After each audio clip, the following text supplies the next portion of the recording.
All right, so let's take a look at 10-4. Okay, we're going to start off by just kind of reviewing an idea we already talked about yesterday.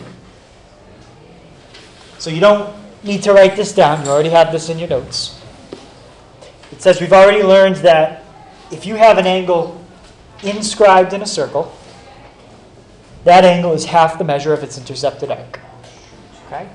So remember, inscribed means your vertex is right on the edge of right on the circumference of the circle, and the two rays of the angle are chords. Well, that's true even if one of the sides isn't a chord. Okay? That's true even if you have one of the sides that's a tangent. In other words, it's going to go outside the circle. So let me show you the picture of it first. Okay, then we'll look at the words after.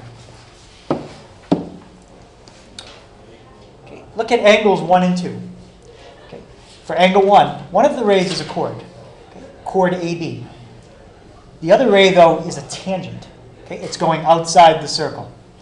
Well, we can use the exact same theorem you learned yesterday with angles 1 and 2. Angle 1 would be half the measure of arc AB. Okay. At angle 2, this angle right there, that's angle 2.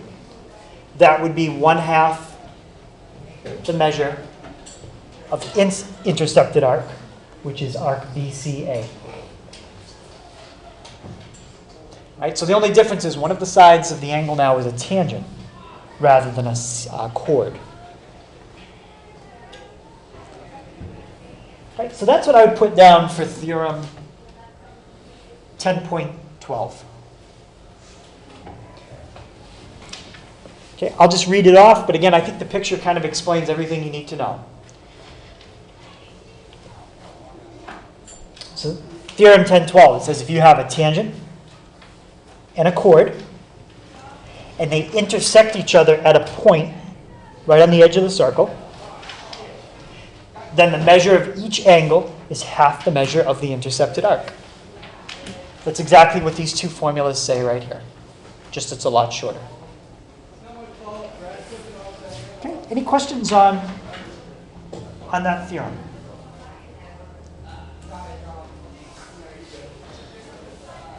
Okay, again, it's great if you can memorize it, but it's even better if I give you a problem like this, and you look at that diagram right away, and you know to use this theorem.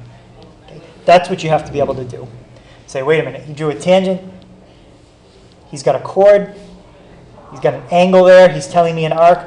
If I can remember the relationship between that arc and that angle, I can figure out how big angle 1 is. Okay, so in this picture, line M is tangent to the circle. AB is a chord. In this case, I'm having you find the measure of an angle. Next problem, I'll have you do an arc.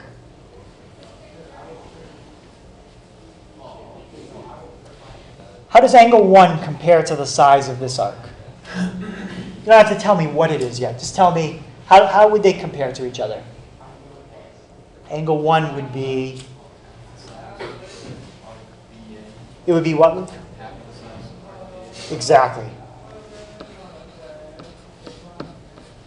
Okay, the measure of angle 1 is going to be half the size of arc AB.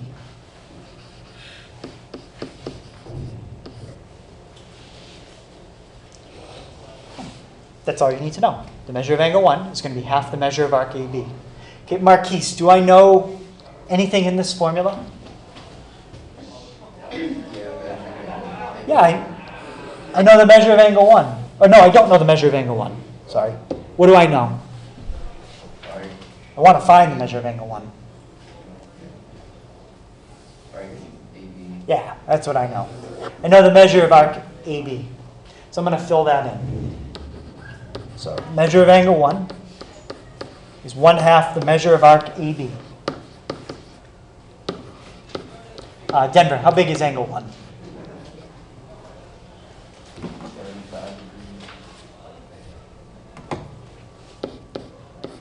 How big? Yeah, 75. Good. Very simple problem, as long as you know which theorem to use to solve it.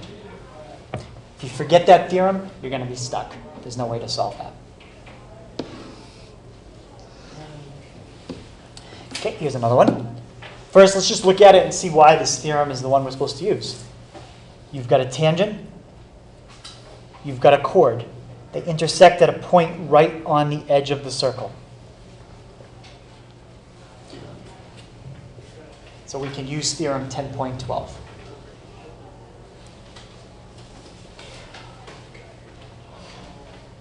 right, so this time they want us to find the measure of arc PSR.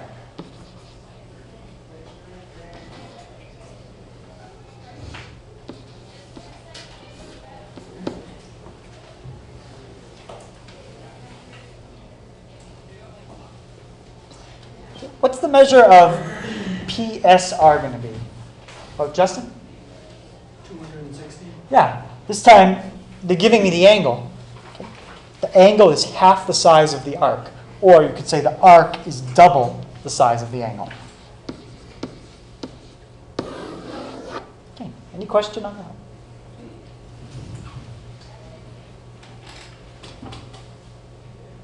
You could name this arc other ways as well. Instead of saying PSR, you could have said RSP. That's the same thing.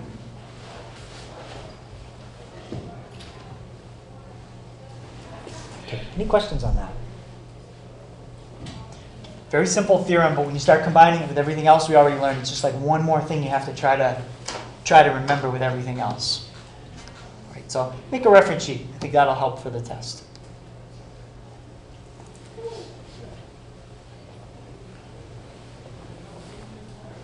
Okay, before we even really start to look at the problem, somebody tell me, what is line CB?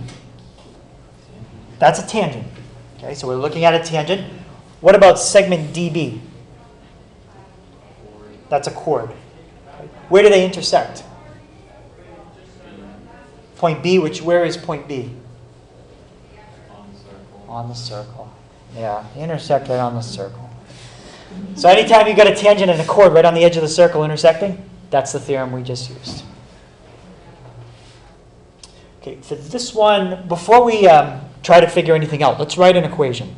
Since we don't have any exact values for either the arc or the angle, let's write an equation first. So we've got angle CBD.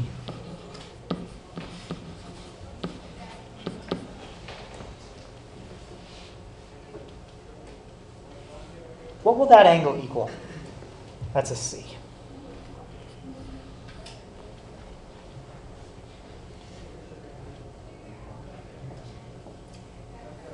Just in this picture. Forget about the 5x, forget about the 9x plus 20.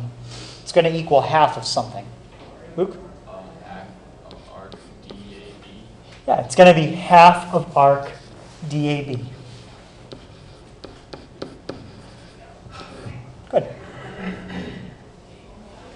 Any question on that? That angle is going to be half the arc. Now just fill in the two things we know.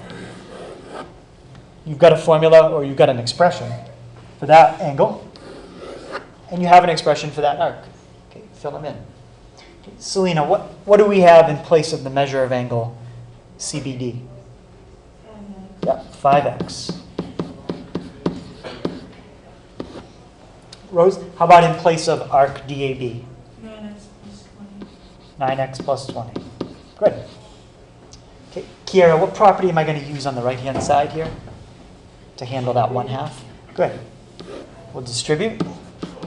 So 5x equals, you could either write 9/2 or you could just do 4.5x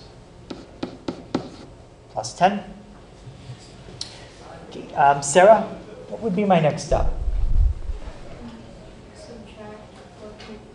Good.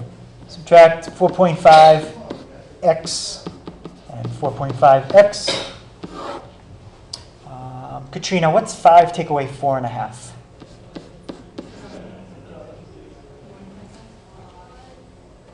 0.5, yeah. Okay, so my last step, either divide each side by 0.5, or that's the same as doubling each side. Okay. If you double what's on the left, you get 1x. Double what's on the right, you get 20. Now, just go back and see what the directions were. Did they say find x, or did they say find the measure of that angle? If they want the measure of the angle, I'll fill in 20 and multiply it by 5. Okay. All right, they didn't ask for the arc, but they asked for the measure of angle CBD.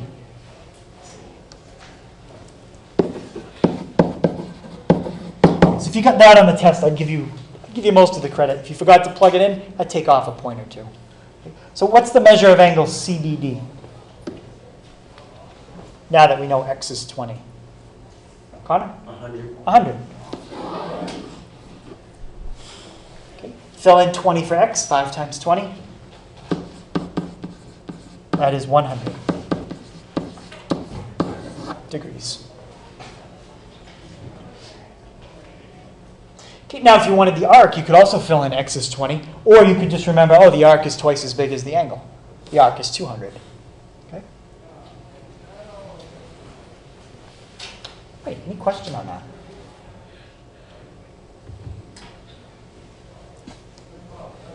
Okay, so a lot of these problems, it'll come down at some point to using some algebra to solve an equation.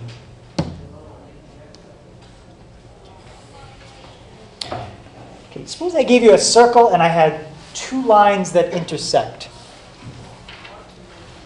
How many different cases are there if you consider where the lines intersect?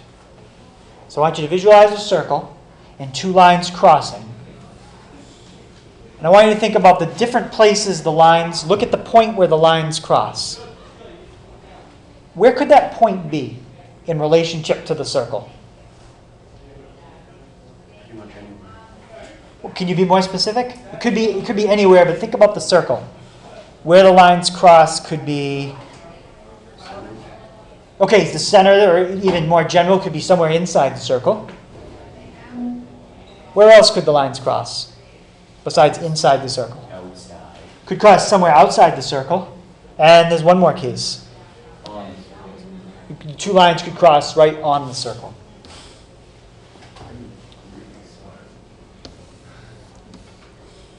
Okay, so here's those 3 cases. Okay, first one, we have 2 lines crossing right on the circle. We have 2 lines crossing inside the circle. Okay, then we could also have 2 lines crossing outside the circle.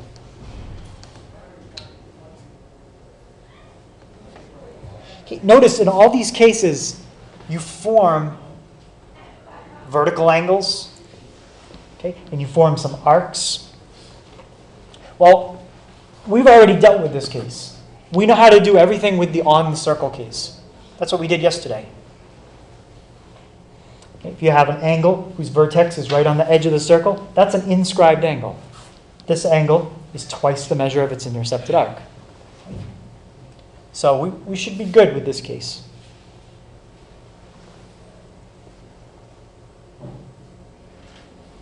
But it's these other 2. Okay, we haven't dealt with those yet. So there's a relationship. If we know this angle, say here, we can find the measure of these other arcs. We've got to be given the right amount of information to do it, but it is doable. Okay, and to me, the formula they give you, it's not hard. It's just not something that I would think of naturally. It's not something that's like common sense. Simple, but I would write it down. Okay, so you don't need to write this part down. Okay. We already know how to find an angle measure when it intersects the circle. That's the inscribed angle, when it intersects on the circle. We can use the following 2 theorems to handle the other 2 cases, when the lines intersect inside or outside.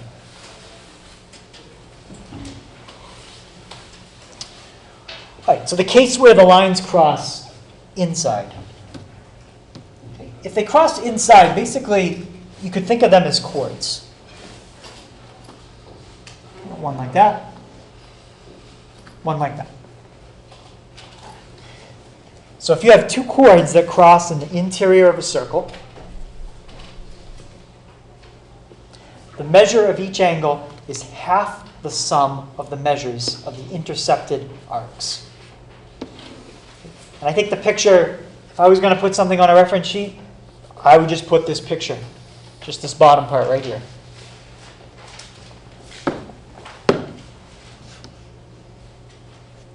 Mr. Hager, couldn't Yep. you just find the arc of one, and then since the opposite angle is supplementary, no, not supplementary, it's adjacent to it, they equal 180, and then if you go over again on arc AB, wouldn't that be the same as angle 1, that angle right there? Well, arc AB and arc CD, those will be the same measure. Right. We talked about this with Luke yesterday. I'm not saying they're the same length if you take a piece of string and measure them, but they are the same angle measure. Yes. So essentially, all you need to know is angle 1 and angle 2 to figure out the whole circle. Yeah, if you know angle 1 and you know angle 2, you could figure out every arc. Yes. Well, Yep. It depends on what they give you to start though. All right. So this is going to give you a few more ways to solve the circle depending on what they give you to start out with. All right. All right. So if you wanted to figure out angle 1,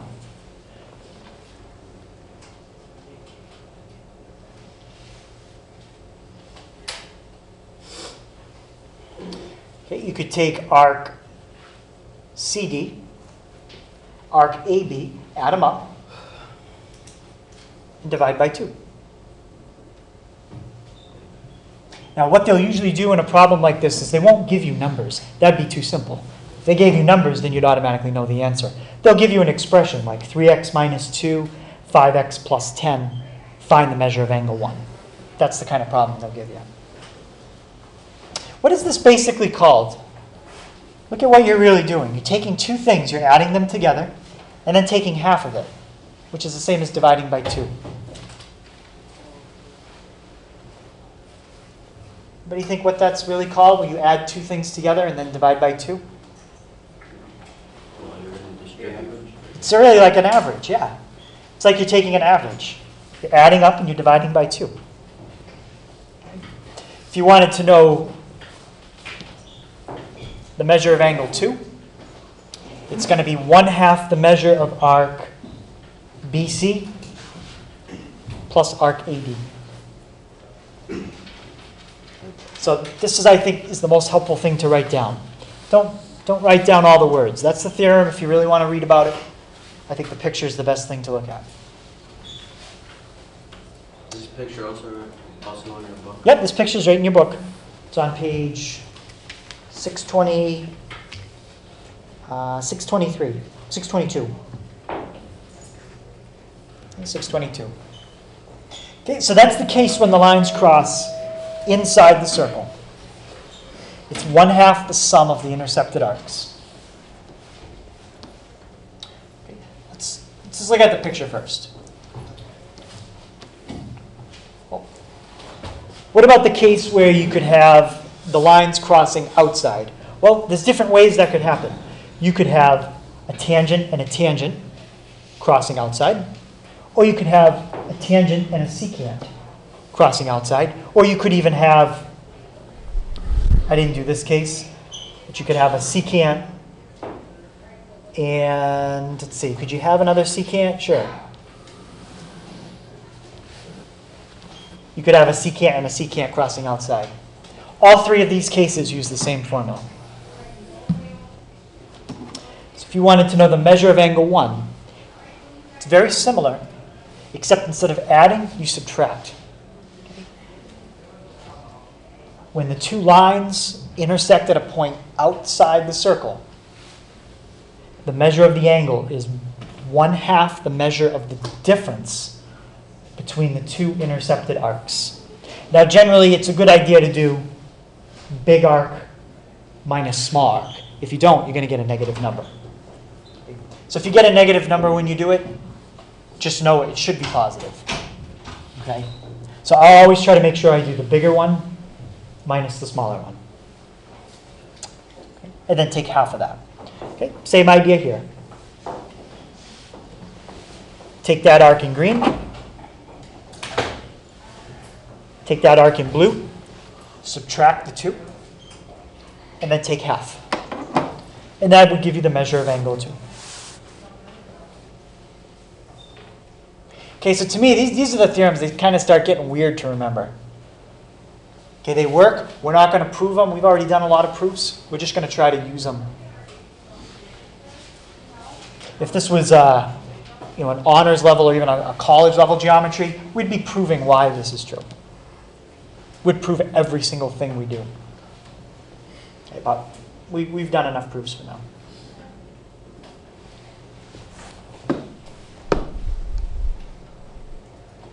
Any questions on theorem 10.14? If the lines cross inside, add the 2 arcs up and take half. If the lines cross outside, subtract the 2 arcs and take half.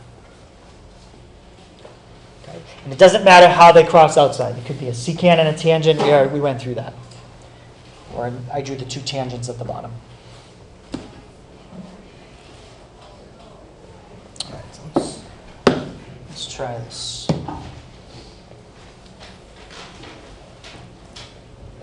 All right, so here's the kind of problem you might see. It says find the value of x. Okay, first thing I want to figure out, is this the kind of problem where I should be subtracting 2 arcs and taking half?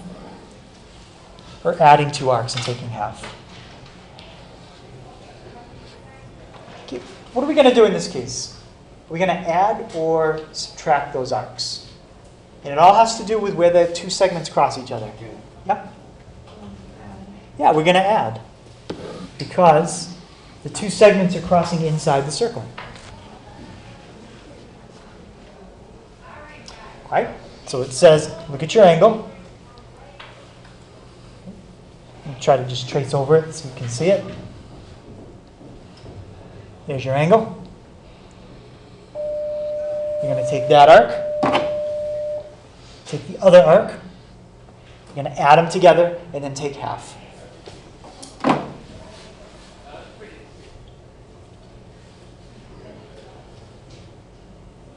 Any question on that? All right, so let's find the measure of angle x.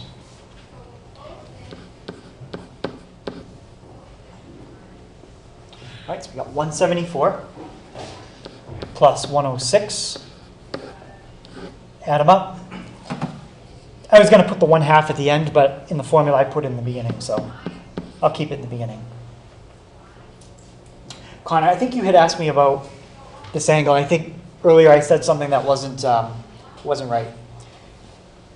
Remember you said these 2 angles are the same, so these 2 arcs should be the same? Yeah. Because they're vertical angles? Well, the only time that these 2 arcs would be the same is if this crossed right in the center, if these were diameters.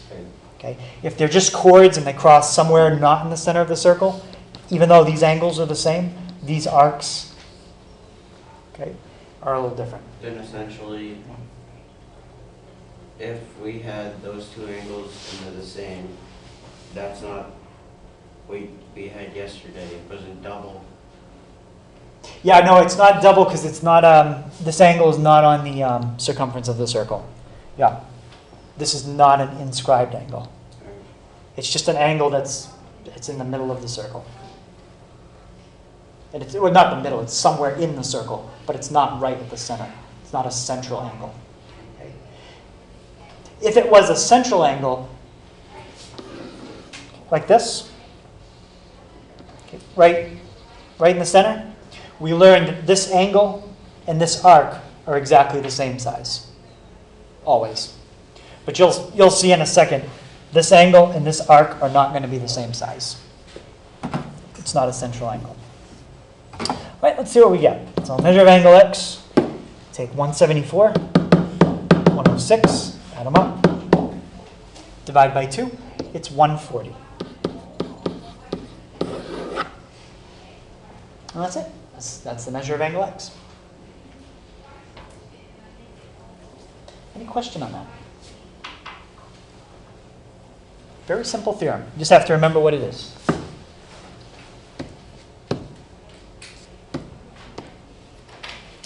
All right. So sometimes when I look at a picture like that, all of a sudden I start to get a little overwhelmed. I'm looking at it and I'm like, there's a lot of lines here. There's a lot of numbers. Things are labeled. Sometimes you don't even know where to really start. Well, first thing I'm going to start with is I'm going to look at these two lines that are drawn. And I'm going to look at where they're crossing each other. Alyssa, where are these lines crossing? On the side. So in terms of this circle, because that's the key. We got to start thinking, where are these lines crossing in terms of that circle? Outside. Yeah, outside the circle. All right, we've got two lines crossing outside the circle. I'm starting to think it's probably one of these cases. All right, it's probably one of those two cases. So you got two lines crossing outside the circle.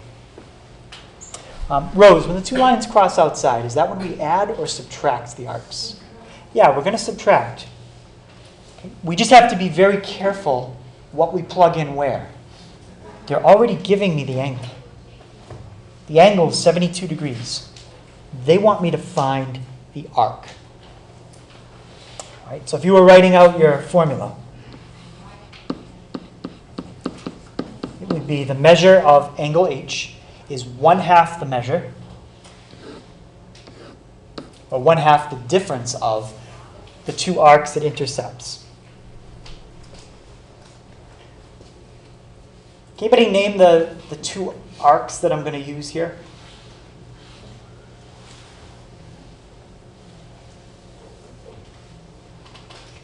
What are the names of the two arcs I'm going to subtract? Yep. DE. All right, D. Let's see. Well, DE is part of the arc I'm going to use, but it's not the whole thing. EDG. Yeah, EDG. Okay. This is one of the intersected arcs. Right there. Just look at where the two, in this case, tangent and secant, where they touch or cross the circle. Right? So that's EDG. Okay, so arc EDG. And how about Katrina? What's the, not Katrina, you just gave me one. Well, Kiara, what's the other arc? EFG. Well, in this case, EF, let's see.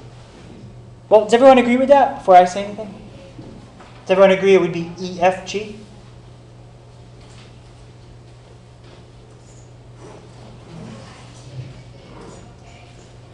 How many people think it should be EFG? Okay. How many people think it should just be FG? A couple more people? How many people aren't really sure? All right, let's just look back at the picture. All right, well, let's see what they did here. Did they just use arc AC, or did they use arc BAC? Okay. Looks like they just used arc AC. Okay. So what you might want to do is mark all the points where your secants and tangents cross the circle. Draw your arcs in. There's an arc right there. There's another arc right there. Those are the arcs formed by where the line crossed the circle. This one is outside the angle. Okay? It's not inside it. So we don't use that part. All right, that could be tricky if they gave you a problem where they labeled this part and you didn't need to use it. Okay, but they could do that. All right, they could label it even though you don't even need arc EF at all. Okay, so it's arc EDG minus arc FG.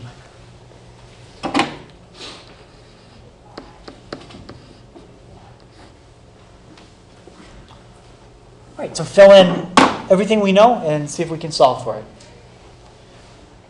All right, Owen, what's the measure of angle H?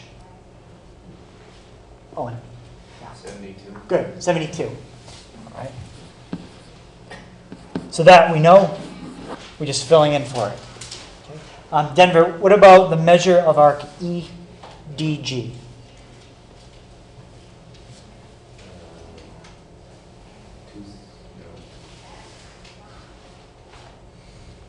They've labeled it directly. Oh, I thought that was rated ED. Yeah, no, I just didn't have room to. Oh, okay.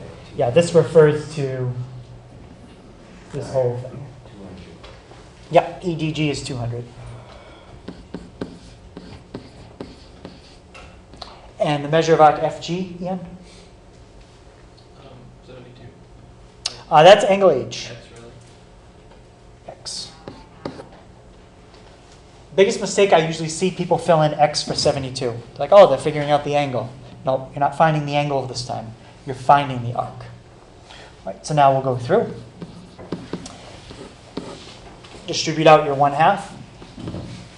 Half of 200 is a 100.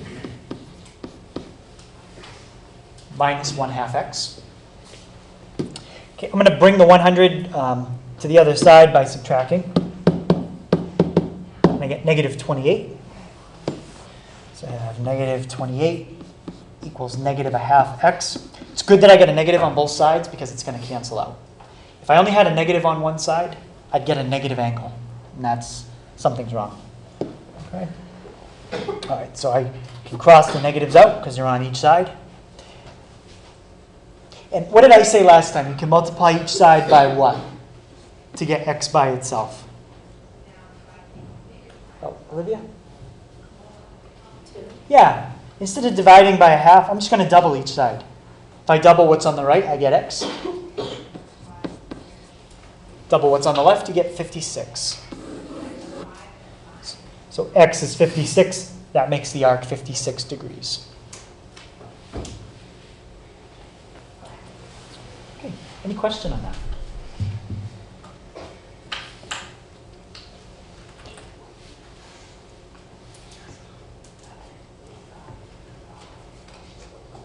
All right, why don't you take a second and try that one on your own?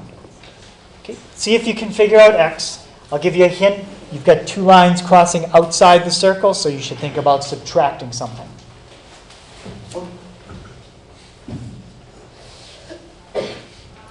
And one other hint. How big is an arc that goes all the way around a circle? Full circle. 360. Okay, you do need to know that there's 360 degrees in a full circular arc. That's going to help you find something you'll need.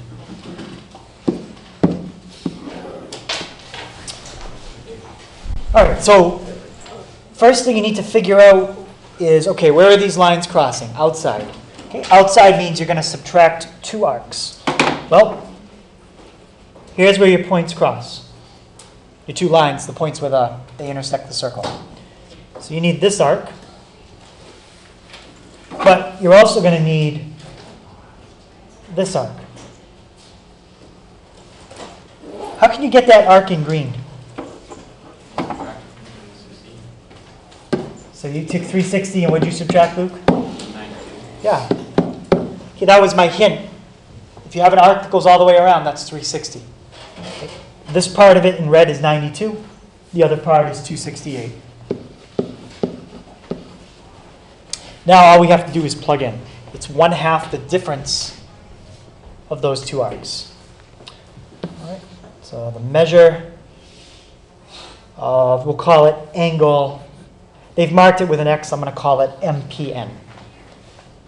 Measure of angle MPN is 1/2. My suggestion is do bigger number minus smaller. If you do it the wrong way, you're going to get a negative. It won't be wrong. Just remember at the end to take out the negative. Okay. So 268 minus 92. 176. Take half of it, and you get 88. Right. So the measure of angle MPN is 88 degrees. So x is 88. Now, this time we ended up using all of the circle. We used this part on the right in red, and then we used kind of a complement to it, the other part in green. Why was there a part left out on this one? Okay, we used this part in red. We used this part in green. We never used this part of the circle at all. What's the difference between those two pictures? Denver? Arc EF was outside the angle. Yeah, we basically, arc EF was outside the angle. EF was a secant. If you have secants, you're going to cut off part of your circle. Okay? You're really only using the part that's inside that angle. Right?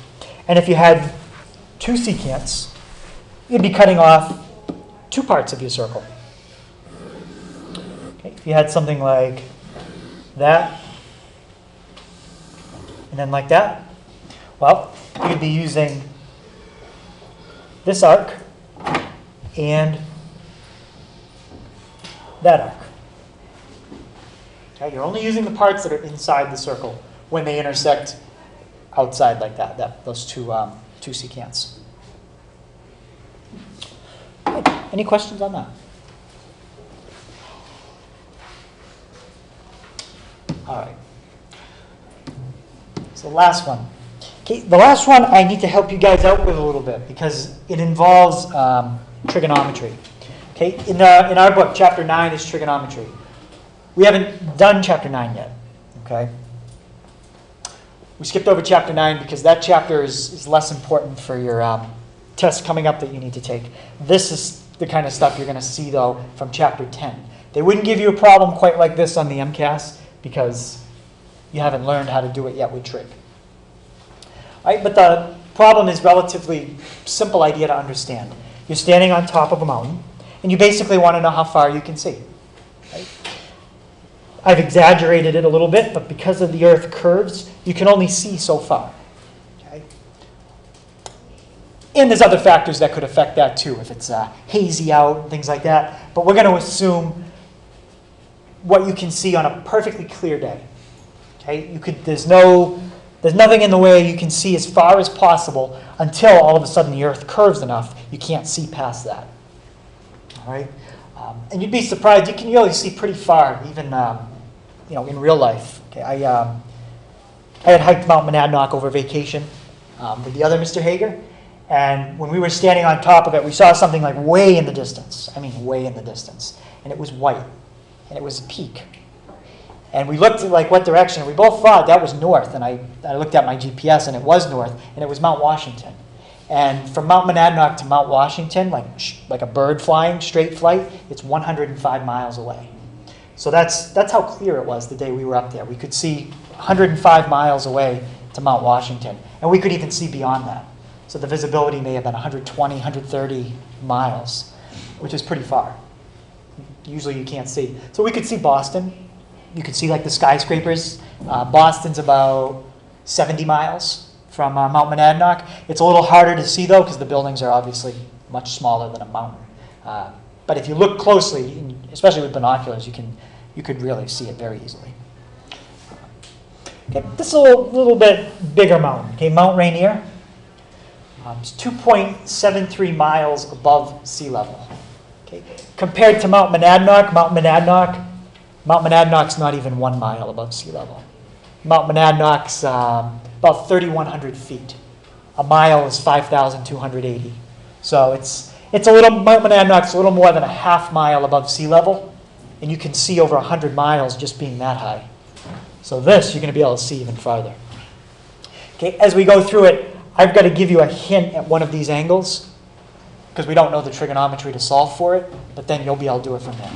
Isn't Rainier the one above Seattle? Mount Rainier? Yeah, I think that one's in Seattle. And is it Washington, yeah. volcano, right? It might be. I'm not sure. Because Might be. it like overlooks Seattle. Yeah, it's pretty big. It's I know it's not the biggest in the U.S. Continental U.S. It's Mount Whitney in Southern California. That's the biggest. And then Alaska, obviously Mount McKinley. That's the biggest in the non-continental U.S. out there. But yeah, it's a pretty big mountain.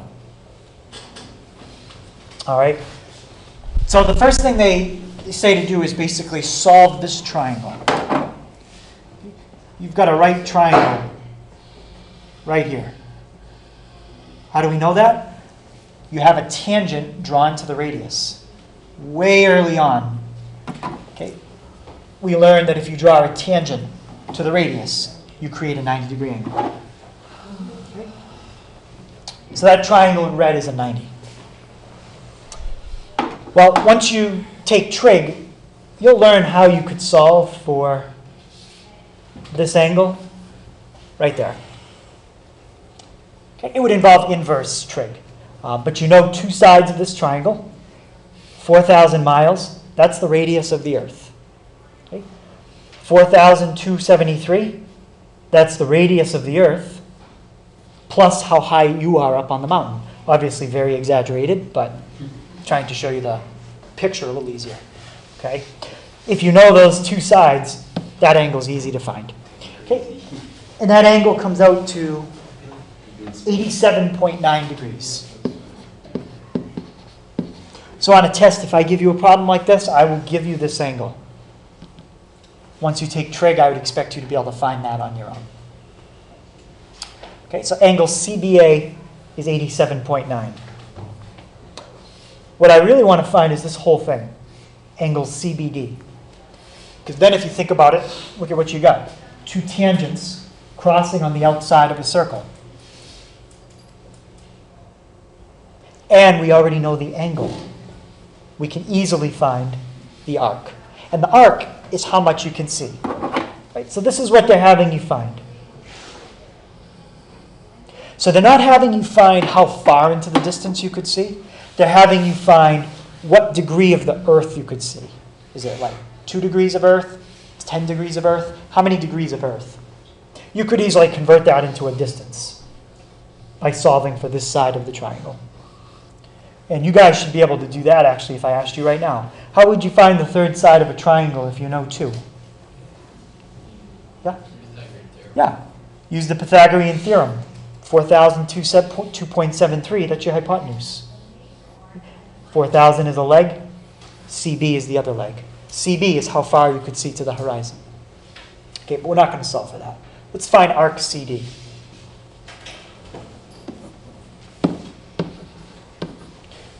What would be the measure of angle CBD? How do you think you would find it if you know this part right here? Multiply that part by 2. Yeah, you double it. The triangle in red and the triangle in green, they're congruent triangles. We could very easily prove that. We've done that kind of stuff.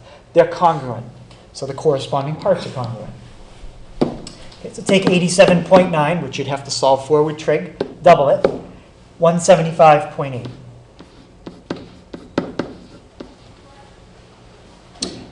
Okay, now look at the two tangents. Ariel, do they intersect inside the circle or outside the circle? Outside. Yeah, they intersect outside. Specifically, they intersect right at the peak of the mountain. Okay? So we're going to take two arcs and we're going to subtract them. All right, so the measure of the angle is equal to half the difference between two arcs. Okay, I've got arc,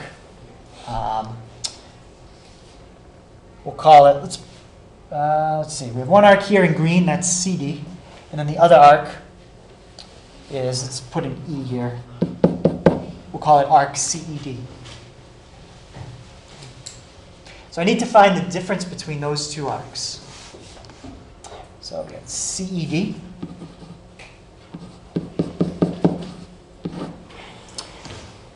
And CD. I don't know either one of them. Let's start with CD. Okay. Since we don't know arc CD, what could you call it? Let's just call it X. All right. So we're going to have 175.8 equals 1/2. Leave a little bit of space. So we're going to call arc CD X. Well, what would the other part be? Actually, let me do it in red, this part. If the part of that arc in green is X, how would you get the part that's just in red? You would subtract X from 360. Exactly. This part in red is going to be 360 take away X. X is what's in green. If you take away what's in green, you're left with what's in red. So that part is 360 take away X.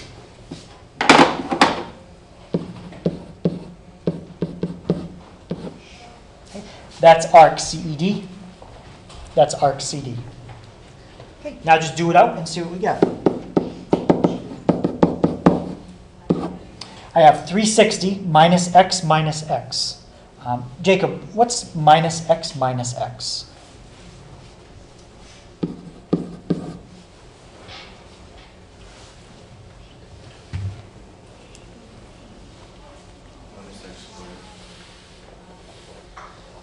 That'd be like if you had negative X times positive X.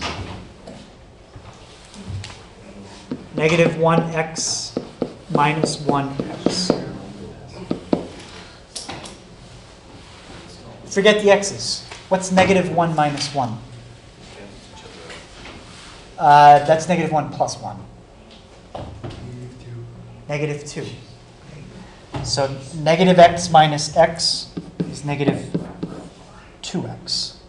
Okay, any question on that? That's important. Okay, now just do your distributive property. Half of 360. Nathan, what's half of 360? 180. Good, 180. And then half of negative 2x is negative 1x. You don't have to put the 1 in front of a variable. That's always understood from algebra. Okay. Bring 180 to the other side by subtracting it. So you get negative 4.2 equals negative x. So what's x equal? Yeah, 4.2. And that's degrees. Okay. So arc, you just solved for x. X was arc CD. So in other words, you can see 4.2 degrees of Earth. Okay. And since Earth is pretty big, that's a really, really far distance.